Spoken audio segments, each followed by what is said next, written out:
அனைவருக்கும் வணக்கம். என் பெயர் தேவர் அகிலேஷ். தகப்பனாரின் பெயர் தேவர் அகிலேன். நான் மலக்குஃப் தோட்டத்தமிழ் பள்ளியில் 6ஆம் வகுப்பில் பயில்கிறேன். இன்று நான் சொல்ல போகும் கதை என் அம்மா என் கூகுள். எனக்கு ஒரு சந்தேகம் வந்தால் நான் என்ன பண்றேன் தெரியுமா? கூகுள் கேட்க மாட்டேன், எங்க அம்மாவை கேட்பேன். ஓகே கூகுள், இது என்ன? No internet. அப்போ நான் என்ன பண்றேன்னு தெரியுமா? உடனே மா என்று கூப்பிடுவேன்.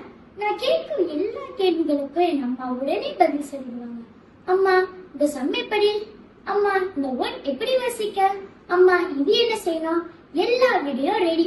ஒரு நாள் நான் ஹோம்ஒர்க் பண்ணிக்கிட்டு இருந்தேன். ரொம்ப குழப்பம். உடனே கூகுள் ஓபன் பண்ணினேன். ஆனா புரியல. உடனே என் அம்மாவை கூப்பிட்டேன். அவர் ரொம்ப ஈஸியா எக்ஸ்பிளைன் பண்ணினாங்க. அப்போதான் புரிஞ்சுக்கிட்டேன், என் அம்மா கூகுளை விட ரொம்ப சூப்பர். கூகுள் சில நேரத்துல ஸ்லோவாகும், இன்டர்நெட் போகும். ஆனா என் அம்மா எப்போதும் ரெடி. என் அம்மா தான் என் ரியல் கூகுள். நன்றி.